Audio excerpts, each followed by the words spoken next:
Hello मेरे प्यारे बच्चों, मैं हूं Shubham from लर्नो hub, the free learning platform जहां पर आप मैथ्स, सोशल साइंस और साइंस सब कुछ पढ़ सकते हो absolutely for free at learnohub.com। तो चलो शुरू करते हैं।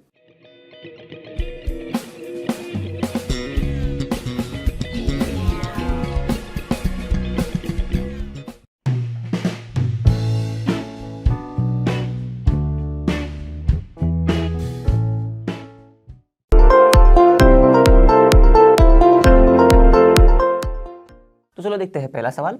What are the advantages of using CNG and LPG as fuels? तो CNG मतलब compressed natural gas, तो ये गैसियस फॉर्म में, लिक्विफाइड पेट्रोलियम गैस LPG, तो ये लिक्विड फॉर्म में।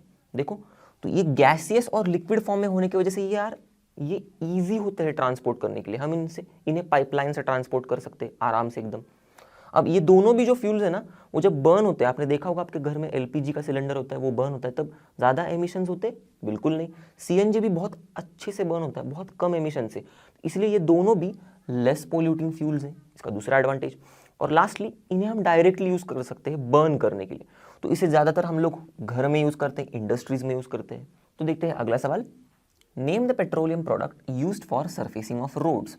तो प्रीवियसली हम लोग कोल टार यूज़ किया करते थे जो हमें कोल से मिलता है, पर आजकल हम पेट्रोलियम को रिफाइन करते हैं और उससे हमें बिटुमेन नाम का प्रोडक्ट मिलता है, तो हम इसे यूज़ करते हैं रास्ते बनाने के लिए।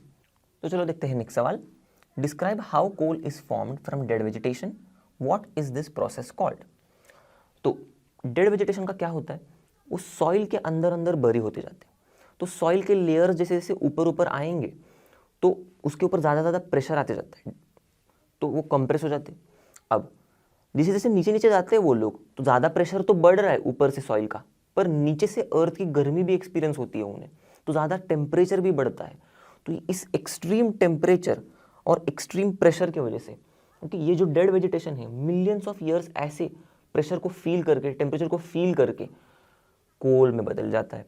अब क्योंकि कोल में मोस्टली कार्बन होता है, तो इसीलिए हम इस प्रोसेस को, जिससे डेड वेजिटेशन से कोल बनता है, इसे हम लोग कार्बोनिफिकेशन भी कहते हैं। तो देखते हैं अगला सवाल। Fill in the blanks. A, fossil fuels are, हमने चैप्टर में कौन से पढ़े? कोल, पेट्रोलियम और natural gas. B, process of separation of different constituents from petroleum is called. देखो पेट्रोलियम बहुत सारे कॉन्स्टिट्यूएंट से बना होता है, कंपोनेंट से बना होता है, इसे हम लोग सेपरेट करते हैं, उसे रिफाइनिंग कहते हैं, और ये सब पेट्रोलियम रिफाइनरीज में होता है, कुछ ऐसे दिखते हैं ये। ओके फिर least polluting fuel for vehicle is CNG, इसीलिए तो हम लोग उसे यूज करते हैं। तो देखते हैं अगला सवाल। टिक ट्रू और false against the following statements. A, fossil fuels can be made in laboratory. अरे बिल्कुल नहीं, लैब में कहाँ से लाओगे इतना टेम्परेचर, प्रेशर और मिलियंस ऑफ ईयर्स, कौन रुकेगा भाई? बिल्कुल गलत स्टेटमेंट है ये, false. CNG is more polluting fuel than petrol, बिल्कुल गलत। सीएनजी हम इसीलिए यूज करते हैं क्योंकि वो लेस पोल्यूटिंग होता है, तो false. Coke is almost pure form of carbon, correct, हमने पढ़ा है चैप्टर में, तो ये ट्रू है। Coal tar is a mixture of various substances, हाँ भाई, तकरीबन 200 सब्सटेंसेस का मिक्सचर होता है कोल टार, ये भी करेक्ट है, चलो ट्रू कर देते। Kerosene is not a fossil fuel, अब कौन सी दुनिया से आए ये लोग, केरोसिन हमें पेट्रोलियम से ही तो मिलता है, पेट्रोलियम फॉसिल फ्यूल होता है, तो ये गलत है, तो ये फॉल्स हो गया। तो चलो देखते हैं नेक्स्ट सवाल। Explain why fossil fuels are exhaustible natural resources. अब हमें पता है फॉसिल फ्यूल कैसे बनते हैं, डेड रिमेन्स होते हैं प्लांट्स और एनिमल्स के, ये सॉइल में बरी होने के बाद extreme pressure, extreme temperature experience करते हैं और फिर फॉसिल फ्यूल्स में कन्वर्ट होते हैं ये।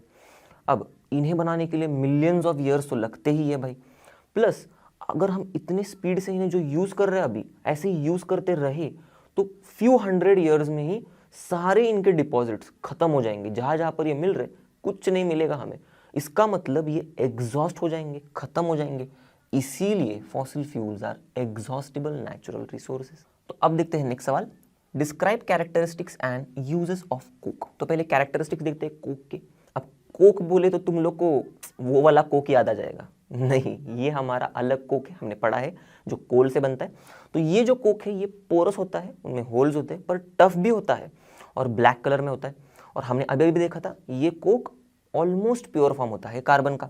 अब यूजेस इसके देखते हैं, तो ये ना स्टील इंडस्ट्री में स्टील को मैन्युफैक्चर करने के लिए यूज होता है, और कई मेटल्स को हम लोग उनके मिनरल से एक्सट्रैक्ट करते हैं बाय यूजिंग कोक। तो देखते हैं नेक्स्ट सवाल, explain the process of formation of petroleum.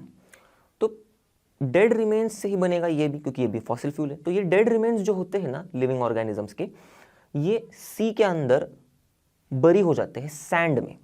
Okay, अब सैंड में बरी होते होते जैसे जैसे ये अंदर अंदर डीप चले जाएंगे तो ऊपर से ज़्यादा प्रेशर भी फील करेंगे, और जैसे जैसे नीचे जाएंगे हमें पता है नीचे से टेम्परेचर भी उन्हें अफेक्ट करने लगेगा अर्थ का। तो हाई टेम्परेचर हाई प्रेशर की वजह से बीच में सैंडविच हो जाएंगे ये डेड रिमेन्स, और हमें पेट्रोलियम देंगे। बस ऐसे ही बनता है पेट्रोलियम। तो चलो देखते हैं इस चैप्टर का लास्ट सवाल। The following table shows the total power shortage in India from 1991 to 1997। बहुत पुराना डेटा है। Show the data in the form of graph. ठीक है भाई। Plot shortage percentage for the years on Y axis and year on X axis. तो मैंने ये plot करके रख दिया है। तो इसमें ये दिख रहा है हमें कि शॉर्टेज परसेंटेज जो है एज ईयर्स आर इंक्रीजिंग, आगे आगे जा रहे हैं तो शॉर्टेज परसेंटेज बढ़ रहा है। अब इससे हमें बस एक्टिविटी बेस्ड क्वेश्चन है तो यही समझ में आता है, देखो कि जैसे जैसे हम लोग आगे आगे बढ़ रहे हैं हमारे फॉसिल फ्यूल्स कम कम हो रहे, जिनसे हम पावर बना रहे, इलेक्ट्रिसिटी बना रहे, जैसे कि कोल से हम इलेक्ट्रिसिटी बना रहे, अगर ये कम कम हो रहे तो इनकी भी तो जो कम कम हो रहे इसकी वजह से इलेक्ट्रिसिटी की भी शॉर्टेज हो रही है। तो बस इसी के साथ हमने इस चैप्टर के सारे सवालों के जवाब देख लिए, और जैसे कि आप सभी को पता है लर्न हो मतलब फ्री है पर बेस्ट है। तो चलो मिलते हैं अगले वीडियो में बच्चों, तब तक के लिए bye bye and have a great day.